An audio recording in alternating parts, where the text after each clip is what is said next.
Funding for This Is Nashville comes from you, our listeners, and Music City Prep Clinic, Nashville-based provider for PrEP, and offering comprehensive sexual health services in an environment designed to be safe, professional, and shame-free. Learn more at musiccityprep.org. I'm Khalil A. Colonna, and this is Nashville. Today, we're getting to know Nashville's recovery community a little bit better. When you think of 12-step programs, Alcohol Anonymous, or AA, is probably the first program that comes to mind. There's a reason for that. AA is where it all started, the original OG of the 12-step programs. But what actually is AA? What are meetings like? Who attends? Officially, AA is an informal society of people who meet in small groups with the purposes of staying sober. The AA community here in Middle Tennessee is strong, with about 1,000 local meetings and thousands of members who attend. Here to share their experience with us and to help us learn more is Al, a local AA member involved with public outreach, and Jami, an AA member who came to Tennessee as a part of her recovery journey. Now, in keeping with 12-Step Program's tradition of anonymity, we'll only be sharing our guests' first names for today. I'd like to introduce Al and Jami. Thank you both for being here. Welcome to This Is Nashville. Good afternoon. Thank you. Happy to be here. Really happy to have you both. Okay, so before we get into a little bit of the nuts and bolts about AA, I want to get to know you all and your stories a little bit. Al, tell me, how did you personally find AA? Well, it was not by accident. I was in the process of burning my life down with my drinking was causing financial problems and marital problems and employment problems. And it seemed like all the stars aligned at once for me, and I had nowhere else to turn but to recovery.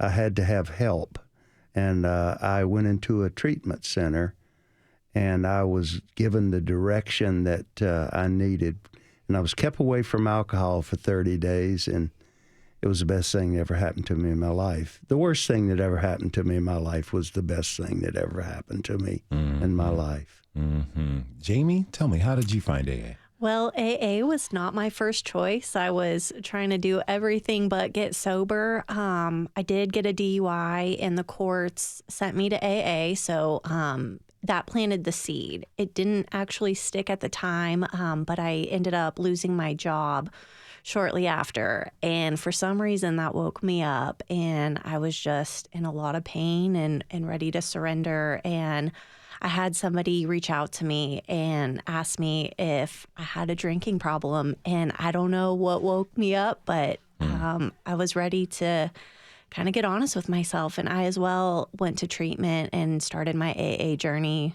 through treatment. So you both have this similar journey of going through treatment to introduce yourselves to AA. I kind of want to hear what it's like when you were done with the treatment process, but you were in your first meeting. What was going through your mind, Al? I'd like to hear from you too, Jami, but Al first. What was going through your mind? How are you feeling when you at that first meeting? Well, I'll tell you the mistakes I made. The first mistake I made was comparing myself to the other people that were there. And I was looking for all the differences to rationalize the fact that, I don't belong here. And it wasn't until a later point in time someone says, don't look for the differences, look for the similarities. And boy, there was a lot of similarities there. And I began to identify with the people as they shared their experience, strength, and hope with me. I was able to identify with them. And for the first time in my life, I felt I was at home. Mm-hmm. Jami?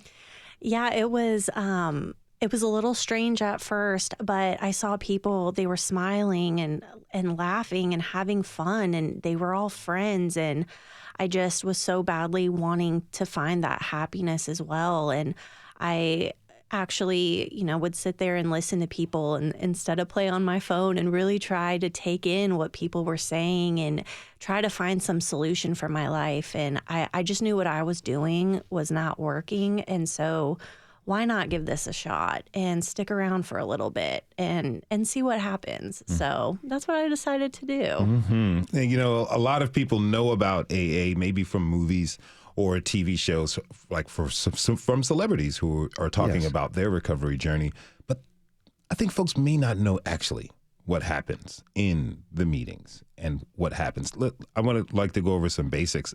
Al, can you tell us like what happens generally during an AA meeting? Is it a lecture about how alcohol is bad? Do people just kind of sit and talk about, you know, the fact that they may want to have a drink? Tell us what happens. No, it's a informal meeting, a discussion. Well, some meetings are speaker meetings, some meetings are discussion meetings, but it's a group of people that sit around and talk about their experiences with alcohol, what it's done to their lives, and how we utilize the 12 steps in our daily life. 12 steps are a program of action, and we are usually encouraged when we're at a meeting to find what's called a sponsor. Sponsor someone to guide us through the 12 steps. And once we have gone through the 12 steps, then that enables us to turn around and carry someone else through the 12 steps, to give it away what has been so freely given to us. Jami, can you give us a little bit more detail as to what the 12 steps are? So to keep it in simple terms for me, the 12 steps to me are cleaning house, trusting God, and helping others. And the 12 steps were designed to expel the obsession to drink. So when I'm working the 12 steps, I'm strengthening my connection with my higher power. It's dissolving anything that stands in between my higher power. For example, fear, resentment, jealousy, anger. It starts to dissolve all that so I can have a clear connection with my higher power. This was a big one for me, being able to look at the world differently. I always blamed everybody else for my problems, and through the steps, I'm able to take accountability and see where my part is in things. And that was huge for me, to just be able to really take some ownership and take some responsibility.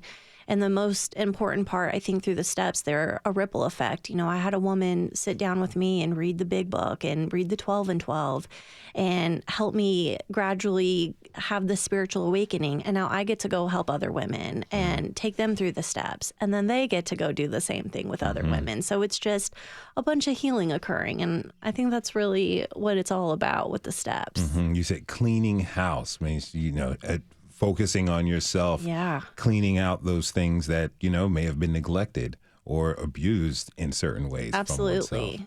I really like that. Now, you mentioned something. You said higher power. I've heard that before. We hear about a higher power believing in a higher power in 12-step programs. Al, tell me a little bit more. What does that mean? And what is a higher power? Is that something spiritual? Is it religious? It can be and perhaps should be, but we don't require it. We ask that people find a power outside of themselves to help them stay sober. And in many cases, we have people who are confirmed atheists, and we insist that they find something outside of themselves. And often that turns into be Alcoholics Anonymous itself, or the AA group becomes their higher power. And it's perfectly acceptable. Many of us go further and gravitate to the churches of our upbringing, or we find new religious beliefs that lead us to another level of spirituality that we didn't have prior to coming to Alcoholics Anonymous. How would you describe your higher power? My higher power is loving unconditionally. And I emulate that, or I try to emulate that in Alcoholics Anonymous. It's amazing how when we get people there, nobody's asked to provide any kind of identification. The only requirement for membership is a desire to stop drinking.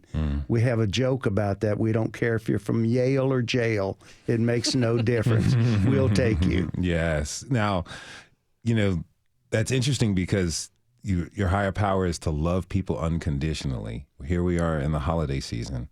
That's a message that we're constantly being reminded of. Not necessarily the year round, but now that is the mantra for us, to love each other unconditionally. Yes. How do you take that outside of the recovery community and apply that to the rest of your life? Well, that's an excellent question. I think it normally flows. The people we meet in the rooms of Alcoholics Anonymous come in and they're broken.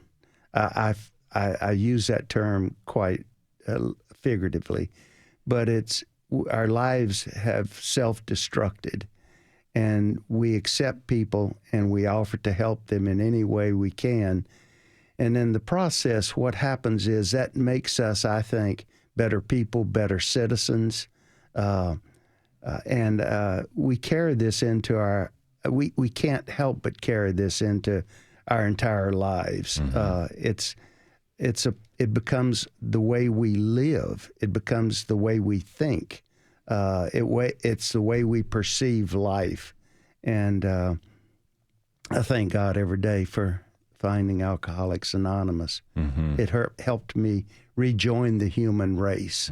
And so the communities around here are very strong. Now, Jami, I understand that you're originally from California. I am. But it was through your treatment process that you decided to move here to Nashville. I did. I just wanted a fresh start, and I really wanted to give myself the opportunity to really put all my attention on my recovery. And at the time, I just didn't feel strong enough to go home and go back to, my old playground. So I wanted to start over here and really give this a chance. So I didn't know what I was walking into at first, but I'm super grateful I stuck around. What'd you find? Peace and serenity. I just never had any of that. I didn't know anything else than anxiety, anger, depression, and I feel like AA has just lifted so much of that. I was just thinking about God and the grace He's given me in my life, and that is so helpful to me to go give that to somebody else, because who am I not to give somebody else grace when my life has completely done a total change? So I want to talk about relapses real quick, because people say that relapses are a part of recovery. How common are relapses, and how do you approach someone who has relapsed in your particular AA group? So I would say I'm more surprised when people stay sober. That's how common relapses are. However, if you are working the 12 steps and you are working a program, then that gives you such a better chance. If you're taking suggestions such as going to meetings, getting a sponsor, service work, anything that keeps you connected and in the middle of the boat, we like to call it, that gives you such a better chance of staying strong in your recovery. And one of the suggestions they say is not to drink. So that definitely helps. Yeah, I understand. Now, I also understand that you found AA in your 20s. Yes. So tell me this. What would you say to someone, maybe someone younger, or a young woman in particular who's struggling with their drinking, who thinks they might need help, but they're a little afraid to go to a meeting? For me, I think it works when you're experiencing so much pain. I know for me, one of my excuses was, I'm in my 20s, I'm too young to get sober. But when I look back on it now, I wasn't having fun. I was, getting in trouble, getting DUIs. I had no friendships, relationships, and I had to experience enough pain to where the fear just didn't seem that big of a deal. I needed a solution. My solution was alcohol, and that was not working anymore. So that helped me walk through the doors and just being in enough pain to listen to what everybody had to say until something clicked. Would you say it's like almost unspoken or unofficial step to face your fears so you can walk through those doors to that first meeting? Yeah, I think a lot of the program teaches us to walk through our fears. It's not easy, but one thing I do appreciate in the meetings is usually they ask, is this anybody's first meeting? Is there anybody here in your first 30 days? And if you can, raise your hand and let everyone know, after the meeting, people swarm you with love and phone numbers and guidance. And it's just, you're not alone anymore once you walk through those doors. Amen. Hey, I see you smiling. What's your advice to a young person, or anyone, but particularly a young person who may be a little bit hesitant? Well, we sometimes have felt in the past that we needed to go all the way to the bottom to finally come to this state of reasonableness, but that's not necessary. You can get off that elevator on any floor. You don't have to ride it to the basement. And we believe that for that person who is they feel like they're missing out on life when they get sober, you're not missing a thing. Trust me. It's, from talking to you both, it feels like once you get sober, you're kind of opening yourself up to life. Yes. You get a chance to learn who you are and learn what you like. I mean, I had no hobbies other than getting drunk and being hungover, and that's just not a way to live. Now, Al, you volunteer answering phones at AA's Middle Tennessee Central Office. Yes, that's correct. Tell us about what resources are available through that central office. Oh, there are quite a few resources. That office serves as a clearinghouse. They distribute, sell books, literature, pamphlets, the little chips that we use in the meeting to recognize various links of sobriety. All that's provided through our local central office. But they also have volunteers that answer the phone and walk people through situations, give them directions to where to find help, directions to find meetings. There is a website called www.aanashville.org, and it has all the meetings listed on that website, as well as other resources. And we also have, and I would be remiss if I didn't mention it, there was an app that was donated to Alcoholics Anonymous several years ago. It's called Meeting Guide, and it's an app you can download for free to your Android or to your Apple phone, and it will, as long as your location is turned on, it will tell you the next available meeting at a location that's close to you. So if you're ever in need of a meeting on the spur of the moment, you go to that app and you can find a meeting. And we, by the way, we have almost 1,000 meetings in Middle Tennessee during the course of a week. So there's no excuse for not finding a meeting. Sorry, I was going to say, when I was in treatment, this lady came up to me and she said, if you can't get sober in Nashville, you're not going to get sober anywhere, because our recovery community is so strong here. And like Al said, there's meetings every hour, every day. I mean, so many to choose from. So if anyone needs help, all they have to do is reach out. Absolutely. Yes. And if I may add, too, this is maybe in the same vein as the conversation on unconditional love. We make sure that when there are holidays, if there was a meeting scheduled on a particular holiday, there's going to be someone there with a key to open up, and we're going to have us a meeting. Yep. Because a lot of times people come in from out of town visiting relatives, and they need an AA meeting. There's a lot of stress around the holidays. And so we want to make sure that we're always available for someone who needs an AA meeting. Thank you for noting that. That's something we're going to get on to later in the show. I really appreciate you both being here. Thank you for this conversation. Thanks to you, Al and Jami. Really appreciate it. Have a happy holiday and a wonderful new year, okay? Thank you. Same to you, Khalil. We got to take a short break. When we return, we'll be speaking with two more guests to learn more about Al-Anon and Alateen when they share their experiences. You can join the conversation by tweeting us at This Is Nashville. We'll be right back. Funding for This Is Nashville comes from you, our listeners, and Music City Prep Clinic, Nashville-based provider for PrEP and offering comprehensive sexual health services in an environment designed to be safe, professional, and shame-free. Learn more at musiccityprep.org. I'm Khalil Colonna, and this is Nashville. Today, we're talking about 12-step programs and local recovery communities here in Middle Tennessee. AA is probably the best known program, but there are dozens of others, including Al-Anon, a 12-step program that developed after AA to provide support for people who have a loved one who may have had a drinking problem. Years later, Alateen formed as a resource for younger people impacted by alcoholism. Today, we're talking with Tarcila and Nataly about their programs and how they're helping them today and through the holidays. And as a friendly reminder, in keeping with 12-step program's tradition of anonymity, we are only sharing our guests' first names. Tarcila, Nataly, thank you both so much for being here. Welcome to This is Nashville. Thank you for having us. Okay, so I want to begin. Tarcila, I want to start with you. Tell us, how did you find Al-Anon? Well, I wasn't looking.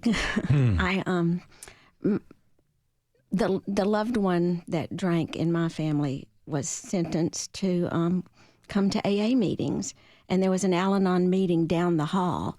And so the typical of an Al-Anon person, we're trying to fix the AA person. And I thought, well, I will take him to his AA meeting, and I can go to an Al-Anon meeting and act like I'm doing a 12-step program. So maybe he'll like that too.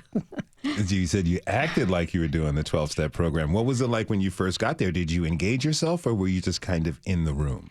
I was in the room, and I tried my best not to listen.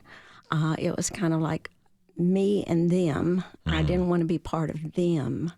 But it wasn't too long before I began to hear what was said. And I had been hurt so bad, I think my heart was just sealed shut.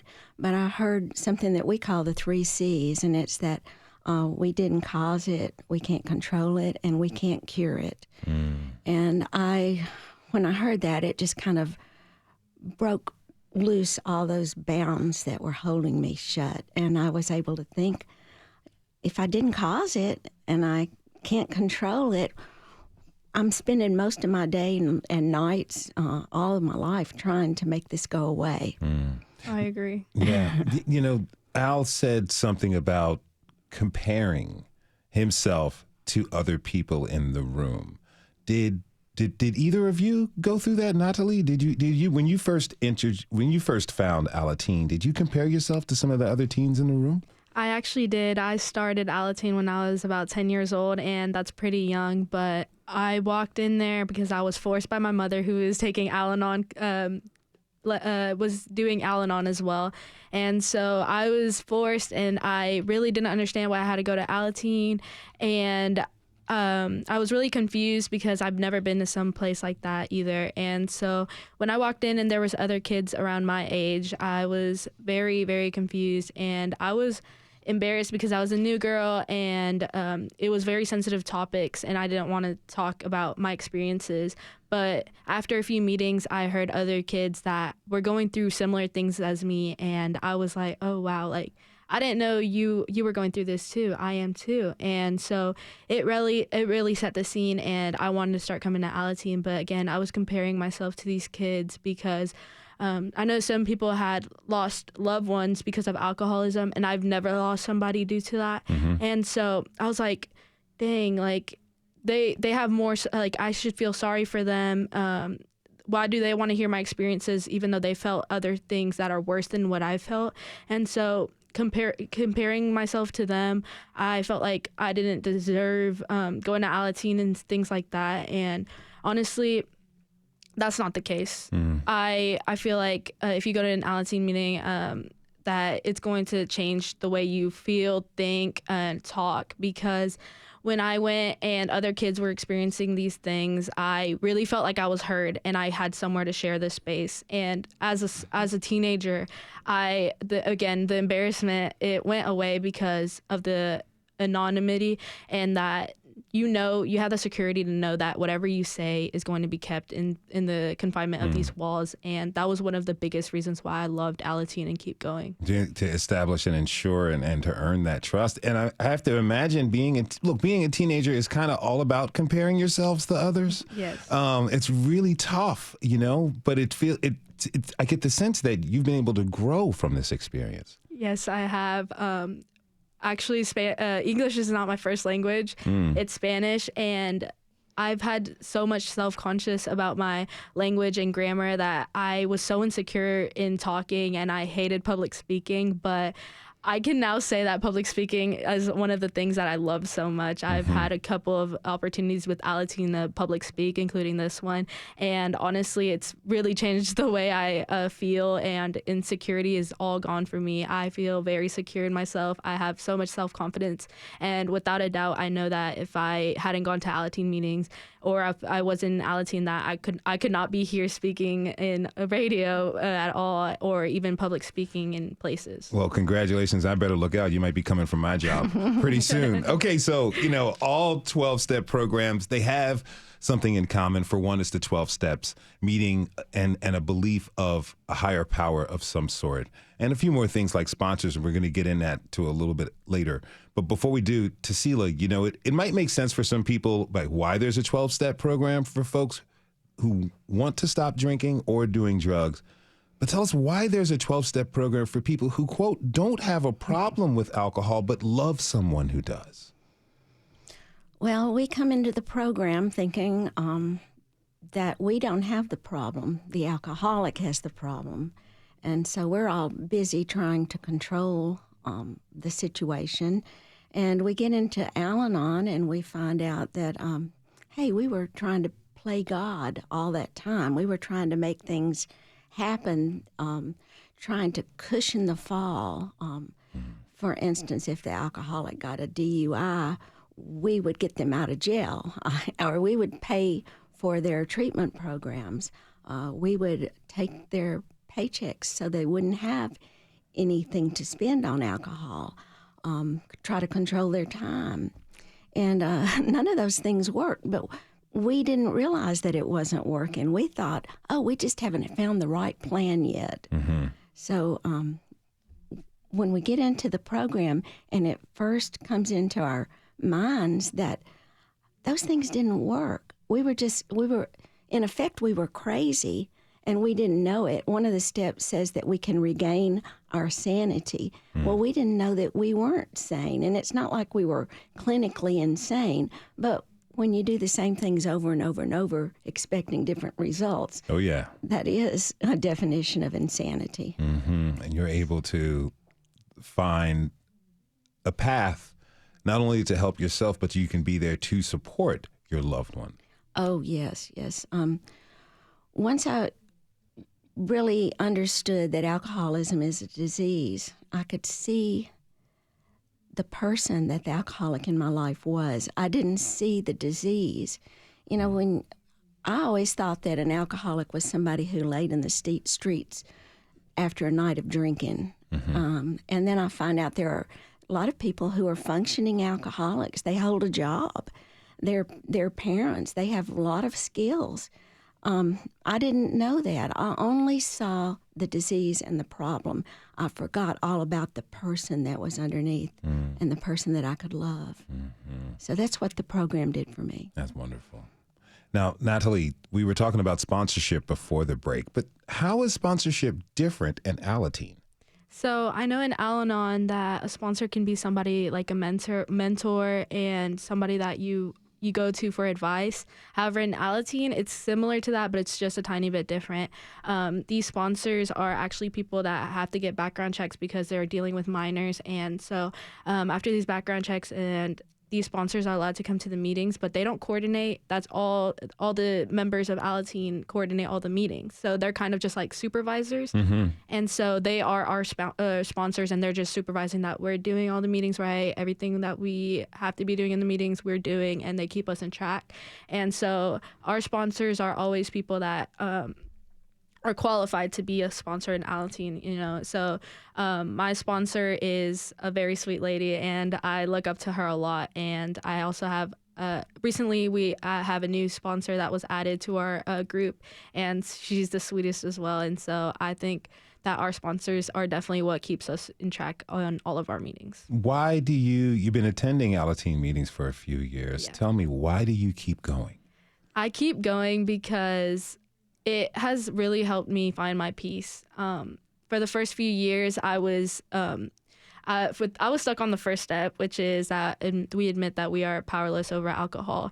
And so my father is an alcoholic, and however he's not in his recovery process yet, he has slowly been he sees that my mom and me are both in Alateen and Al-Anon, and I think that's what's been driving him to start to change. However, I know that I cannot change him. I cannot control it, the 3 C's as well. And so that first step has really maintained my peace, because instead of me worrying about my father, I know he's going to start his process when he's ready. It has really helped me find my peace, because I know that I can't do anything about it until he wants to change something. And so that's the reason why I keep attending. It's because these steps have really helped me grow. And even though currently I'm not in that process where I'm scared for my father during his alcoholism recovery, and when he's going to start that, it keeps me going because I know I can maintain that peace. Tarcila, why do you keep going? Well, as Nataly was talking, I was thinking, I came into this program just completely broken. I know the AAs, some reach their bottom before they come into the program, but the Al-Anon members also, we've reached our bottom. I felt like a complete failure. As a mother, I couldn't cause my son to quit drinking. And, you raise this child, and you don't raise them to become an alcoholic. So everything I tried did not work. And when I came into Al-Anon, I began to find that I had to let him go and let him make his mistakes and not intervene. That's got to be hard as a mom. Oh, it's terrible. It is very hard. And then when I let go of trying to control every facet of his life, I was able to think about my own life, to find hobbies and to do things that I had wanted to do for a long time. I didn't even know I wanted to do them by the time I got here. So what Al-Anon has actually done, the reason I keep coming back, is it has given me confidence, self-confidence. I've tried things that I would never try in service to Al-Anon. I do things that I would never do. I wouldn't have learned how to have computer skills or anything like that. But I have, and I feel successful. And the best thing is I've learned to like myself. Yes. I have learned to like myself, and through that I've learned to help other people, and hopefully that they will like themselves too. Now, tell me a little bit about the meetings. Are all the meetings the same? Are they, are they like good meetings or bad meetings? How does that work? We, just like people have different personalities, all the meetings have different personalities. Okay. And some people may go to a meeting and it just does not strike a chord with them. I know I've been to a meeting when I've thought, I hope nobody ever comes to that meeting, and somebody will walk out the door with me and say, I heard the very best thing today, just what I needed. And that just goes to show that we're all looking for something different. And in Al-Anon, depending on the meeting you go to, you may find something in one meeting that you don't have in another, just personality-wise.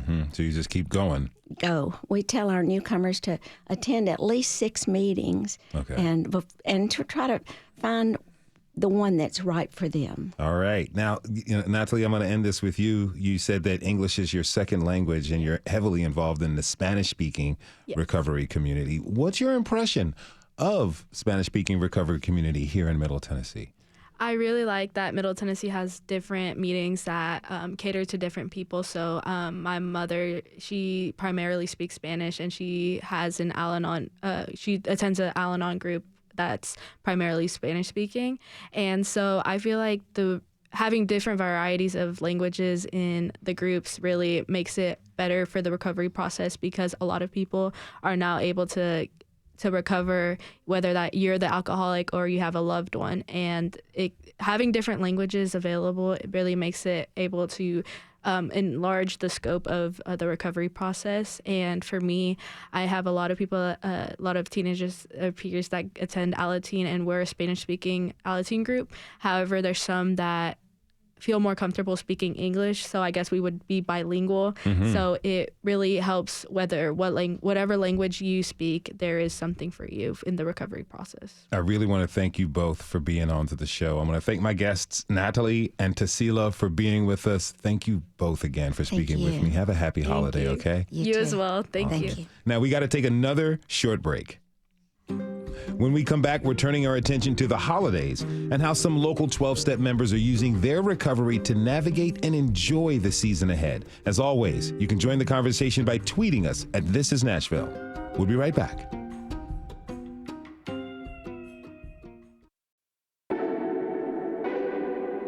I'm Khalil A. Colonna, and this is Nashville.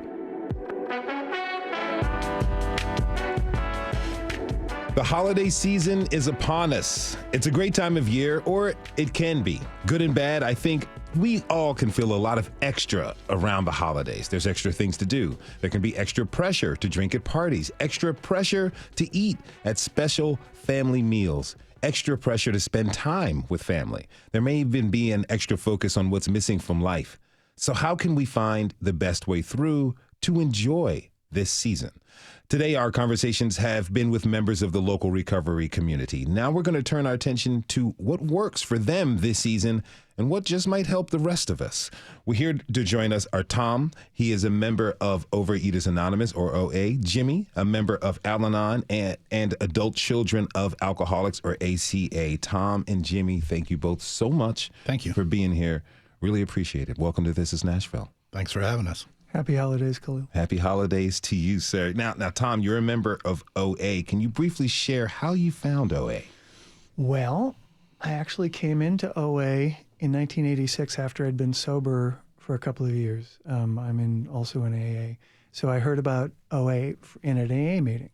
And I was thinking, what, really? I can work the steps on this too? And so I went to a meeting and I was looking for the diet. And where's the diet? Give me the diet, because I'd been on all the diets, and I always go off diets, especially around the holidays. I'll start again after the new year, or I'll start again on Monday. And they said there were no diets, that they had a plan of eating, and they talked about something called abstinence, which I guess the equivalent would be food sobriety. And so there's no one food plan. Different people have different body chemistries. So which foods set up cravings for me? So that was one thing I found out. And so much of what I've heard today is the exact same. The food and the weight are not the problem, just like alcohol is not the problem. The problem is living. It's getting down to causes and conditions is what it's really about. So the steps help with all of that. I'm interested because, when we think about sobriety from drugs or alcohol, it usually means no longer doing those things. But we have to eat in order to live, to make it through each day. How does recovery work in OA with food? Well, first of all, I want to share, my top weight was 385 pounds, and that happened when I was about 12 or 14 years sober. Okay. I stopped working the steps anywhere. It's a miracle I didn't drink again. I used the food instead. But so a plan of eating, really, you develop a plan of eating, and it might change over time. You might decide to add foods or so. We do suggest seeing a healthcare professional, but my personal experience is that a lot of doctors aren't familiar with food addiction at all. So find a healthcare professional that is familiar with food or compulsive eating. Mm-hmm. Okay. Now, Jami, you are a member of ACA, Adult Children of Alcoholics. Can you tell me what it is and how you found your way to the program? Yeah, absolutely. I started in my recovery journey about 10 or 11 years ago in Al-Anon. And what I found there helped me deal with the addicts and alcoholics in my own life. At the suggestion of a friend, I joined her at a ACA meeting, Adult Children of Alcoholics. And it was at that meeting that I heard my story. I heard someone tell the exact story of my childhood. And what I quickly came to realize is my work in Al-Anon, while important, was helping me deal with the others in my life.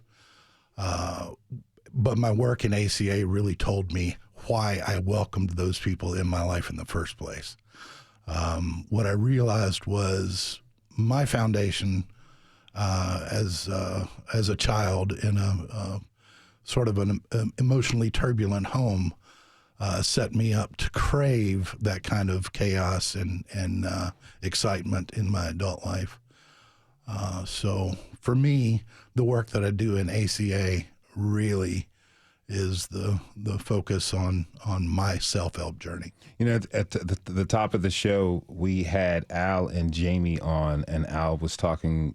It felt very spiritual. Like, he was able to recognize what he had gone through, and through the process of being in this group kind of helped him find an inner peace. It feels and sounds to me like your work through ACA has helped you find an inner peace and kind of is it fair to say, reconcile what happened during your childhood? I don't know if what you don't do is you don't rewrite your past. Okay. What you do is you don't relive your past. So I have a great appreciation, and I've, gone through a lot of forgiveness and kind of even forgiving myself for being brought up in that situation. I don't know that I will ever rewrite my brain and the wiring that's in my brain. What I have done is learn to be aware that my brain works that way, and to create a set of tools to catch myself when that old thinking, I've heard it said that they had a drinking problem, but I've got a thinking problem. When that thinking really kicks in, I'm more aware of it, and I can say, oh, there's that thing that I do. Yeah. I'm doing it again. And then I can go through and do service work, talk to my sponsor, talk to my sponsees, get a meeting, grab a book. I've found that the arts are incredibly healthy option for me. That it, the serotonin and dopamine levels that come out of being around art and performance has been a real healthy replacement for negative thinking. When you talk about a thinking problem, that to me, that reminds me of cravings. And we're in the holiday season. Right. Tom, food is out there. How are you preparing to enter this holiday season? Over the years, I've learned a lot of, sorry to interrupt. No, please. So over the years, I have found a lot of little tips and tricks. For instance, already been to some potlucks this year. One potluck, I decided to bring it was a lunchtime, so I brought some of my own food, but I also brought something I could have. So I had my own food before I went in. It was in my car, and I brought in grapes, so I could have some of that. Making it not about the food, because so much of the parties we make about food. Make it about the people. At a dinner with a family, offer to have an exit strategy. And that's good for AA and Al-Anon too, is have an exit strategy. And you can excuse yourself, help clean up. But really, with restaurants, if you're going to a restaurant, look at the website, look ahead of time. If I fail to plan, I plan to fail. I understand. So I do have a plan before, I strategize beforehand. My exit strategy is always the Irish goodbye, but that's not necessarily very polite at a holiday party. Now, Jami from Alcoholics Anonymous is still with us. Thank you again for joining us again. How are you planning to approach the holidays and all the festivities that are happening? So I have a toolkit I plug into every day to stay spiritually fit. And for example, my family is in Las Vegas, so I will be traveling. And my three main things is carving out time in the morning to journal and to read some literature. It doesn't take long. That really sets my day.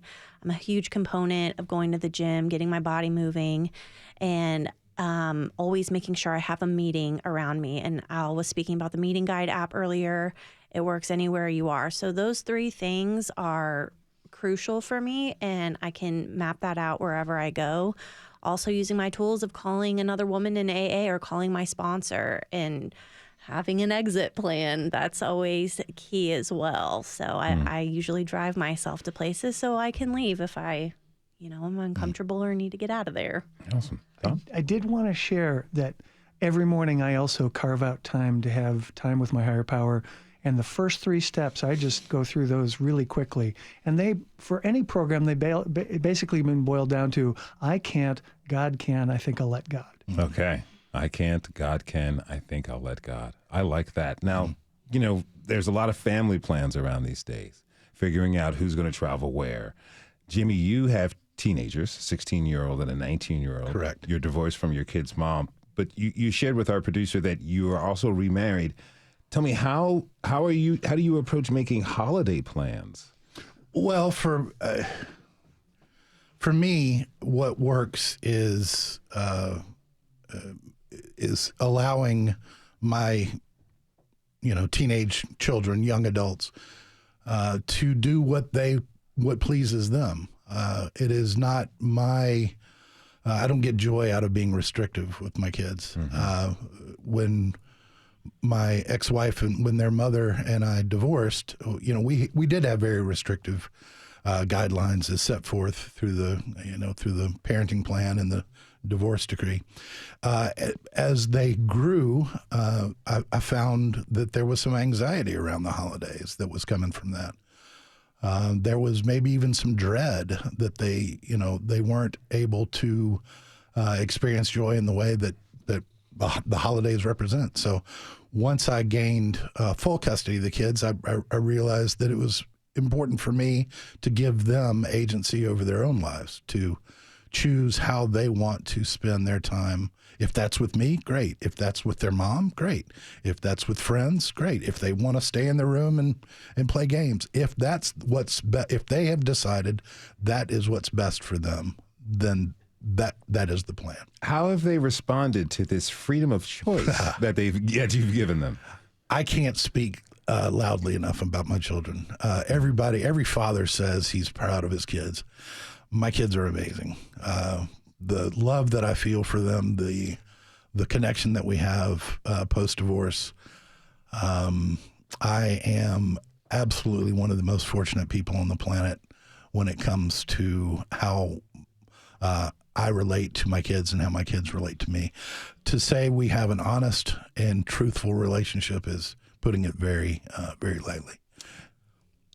I want to hear from all of you to see how the holidays are different for you now that you are in recovery compared to before.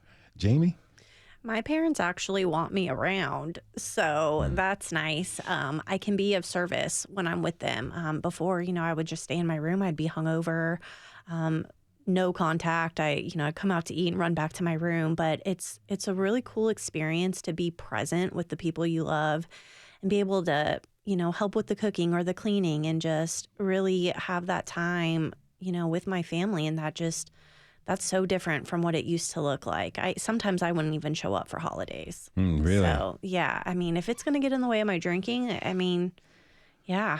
Unfortunately, that's how I lived for a long time. So in many ways, you were able to get your family back and they were able to get you back. Yeah, and I'm really lucky. My family is very supportive. My husband is in AA as well, and they know. They're like, if you guys need to go to a meeting, go ahead, whatever you need to do. So I feel like we're very fortunate in that aspect. Tom? So so much freedom. I'm not thinking about food all the time. I'm not sitting and watching television alone. By the way, just for the compulsive eater who might still be out there and thinking about this, oanashville.org and oa.org, there's lots of resources and information there about how to get to a meeting. I go to a lot of meetings, and that helps me tremendously. To just other people who know how I think and feel about food and what to do about it, that is so important. And so I left to my own devices, I would binge, but we stay abstinent. Just like in AA, I drink, we stay sober. It's the same idea. So I need help. That community has become family for you. Oh, absolutely. And that's the thing. Anywhere in the world I go, we have Zoom meetings where there are people from all over the place.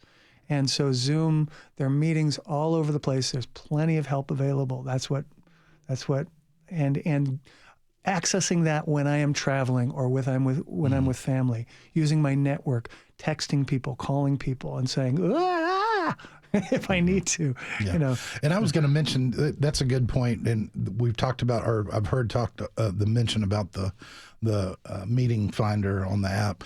Even if you go to a meeting, if you're not connecting with it, just remember there are tons of meetings in this town. Okay. The general guideline is try 6 meetings in the first 6 weeks before you decide if the fellowship is right for you.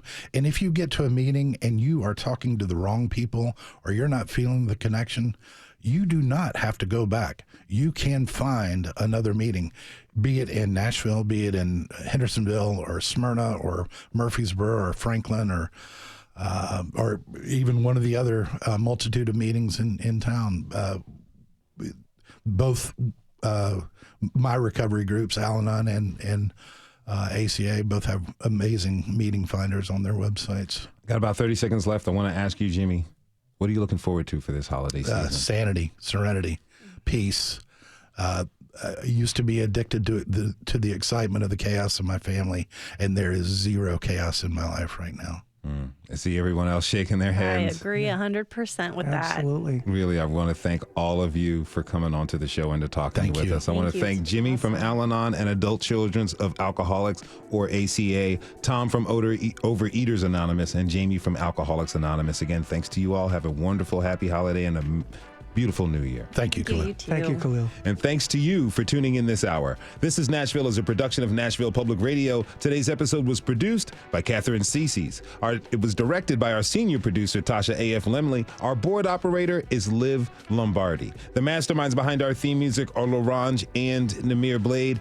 You can listen back at thisisnashville.org or wherever you get your podcasts. And the conversation doesn't end here. Tweet us at This Is Nashville. Find us on Instagram and tell us what you want from our show by filling out our quick survey online. This is Nashville. I'm Khalil A. Colonna. We'll see you tomorrow, everybody. And be good to each other.